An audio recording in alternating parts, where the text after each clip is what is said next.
ಆದರೆ ಬಾರ್ಡರ್ ಇಶ್ಯೂದಲ್ಲಿ ಅಷ್ಟು ಕಾಂಟ್ಯಾಕ್ಟ್ನೇ ಇಲ್ಲ. ರಾಜ್ಯ ಸರ್ಕಾರ ಏನು ವಿಚಾರ ಮಾಡ್ತಾರ, ಇಲ್ಲಿ ಏನಾಗ್ತದ ಇದ್ರ ಬಗ್ಗೆ ಅಂತ ಭಾಳ ಐತೆ. ರಾಜ್ಯ ಸರ್ಕಾರ ಒಂದು ಬ್ರಾಡ್ ಫ್ರೇಮ್ವರ್ಕ್ ಮೇಲೆ ವಿಚಾರ ಮಾಡ್ತಾರ. ಬೆಳಗಾವಿ ನಾವು ಬಂದ್ಬಿಟ್ಟೈತಿ 56ನೇ ವಿಷಯದೊಳಗೆ ನಾವು ತಲೆ ಕೆಡಿಸ್ಕೊಬೇಕು ಅಂದ್ರೆ ಯಾವ ಬೇಕಾದ್ರೆ ನಾವು ಕೇಸ್ ಹಾಕಲಿ ಬೇಕಾದ್ರೆ ಮಾಡಲಿ. ಬೆಳಗಾವಿ ಕಾರ್ಪೊರೇಷನ್ ರೆಸೊಲ್ಯೂಷನ್ ಮಾಡ್ತೀವಿ ಅಂತಂದ್ರೆ ಅದಕ್ಕೊಂದು ಏನೋ ಅವರು ಲೀಗಲ್ ಇಂಪ್ಲಿಮೆಂಟ್ ಪಾಯಿಂಟ್ ಔಟ್ ಮಾಡ್ತಾರೆ, ಸಬ್ ಜುಡಿಷ್ ಅಂತೇಳಿ ಈ ಟೈಪ್ ಹೋಗ್ತಾವೆ, ಫಾರ್ಮಲ್ ಆಗಿ ಹೋಗ್ತಾರೆ ಗೌರ್ಮೆಂಟ್.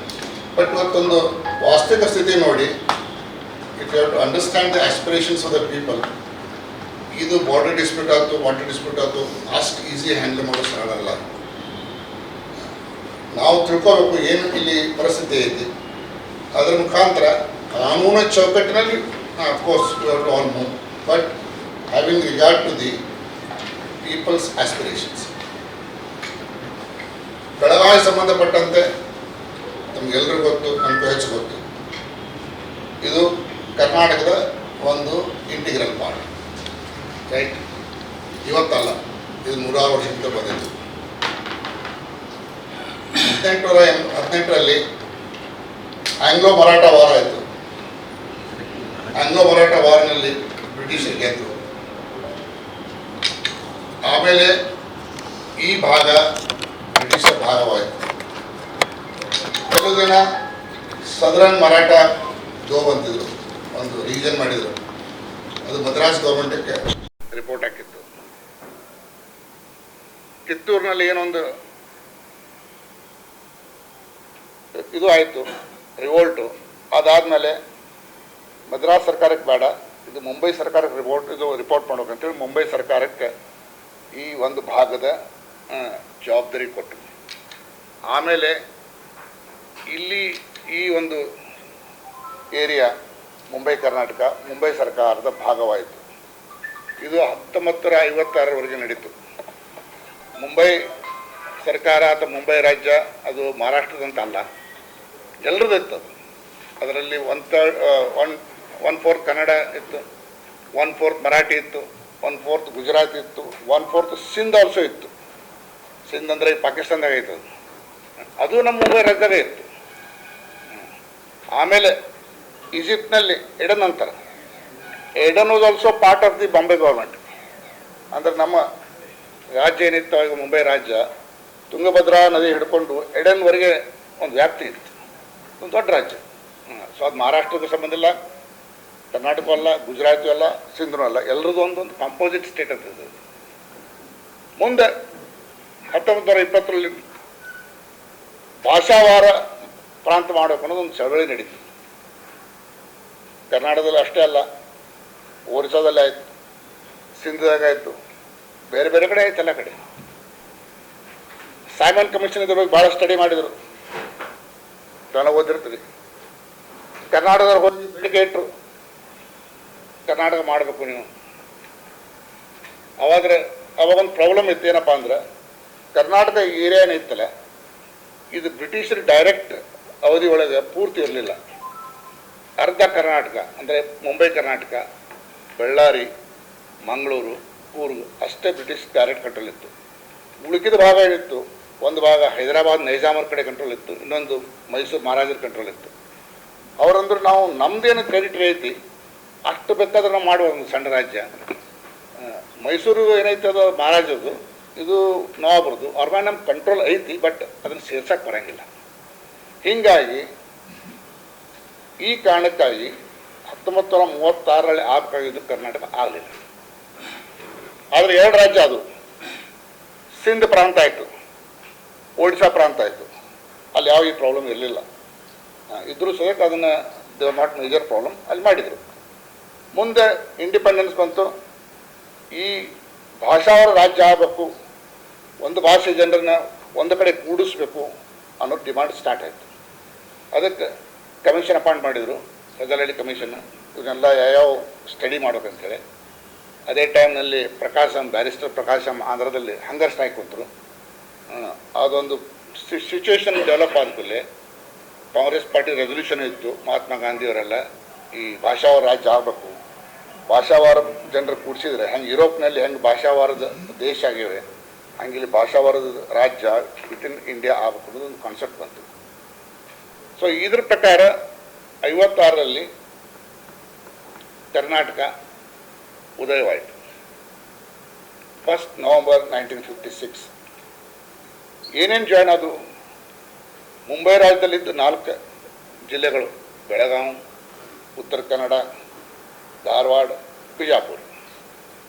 ಮದ್ರಾಸ್ ರಾಜ್ಯದಲ್ಲಿದ್ದು ಬಳ್ಳಾರಿ, ಮಂಗಳೂರು ಇತ್ತು, ದಕ್ಷಿಣ ಕನ್ನಡ. ಬಳ್ಳಾರಿ ಆಲ್ರೆಡಿ 53 ಬಂದಿತ್ತು, ಮಂಗಳೂರು ಬಂದಿಲ್ಲ, ಬಂತು. ಕೊಳ್ಳೇಗಾಲ ತಾಲೂಕು ಅಂತ ಬಂತು. ಕೂರ್ಗ್ ಚೀಫ್ ಕಮಿಷನರ್ ಪ್ರಾವಿನ್ಸ್ ಇತ್ತು, ಅದನ್ನು ಸೇರ್ಪಡೆ ಮಾಡಿದರು. ಆಮೇಲೆ ಹೈದರಾಬಾದ್ ರಾಜ್ಯದಲ್ಲಿದ್ದು 4 ಜಿಲ್ಲೆಗಳು: ಬೀದರ್, ಪಾಟದ ಬೀದರ್, ರಾಯಚೂರು, ಗುಲ್ಬರ್ಗ, ಇವು ಜಾಯ್ನ್ ಆಯಿತು. ಹೀಗಾಗಿ ಒಂದು ಕರ್ನಾಟಕ ಪಾರ್ಲಿಮೆಂಟು ಉದಯ ಮಾಡಲಿಕ್ಕೆ ಒಂದು ಕಾನೂನು ಮಾಡಿದರು, ಸ್ಟೇಟ್ ರಿಆರ್ಗನೈಸೇಷನ್ ಆ್ಯಕ್ಟ್ ಅಂತೇಳಿ.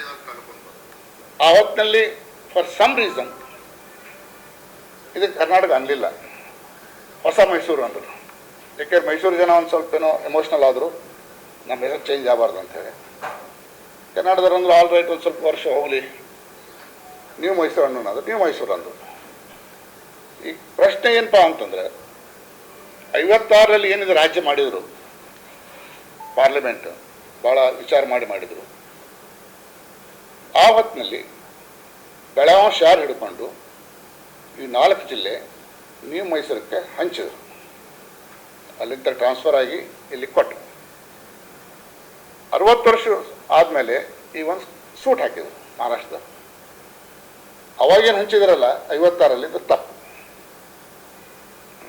ಇದು ಮುಂಬೈದಲ್ಲೇ ಉಳಿಬೇಕಾಗಿತ್ತು 56ರಲ್ಲಿ. ಆಮೇಲೆ 62ರಲ್ಲಿ ನಮ್ಮ ಮಹಾರಾಷ್ಟ್ರಕ್ಕೆ ಬರಬೇಕಾಗಿತ್ತು. ಇದೊಂದು ಕೇಸ್ ಹಾಕ್ಯಾರ.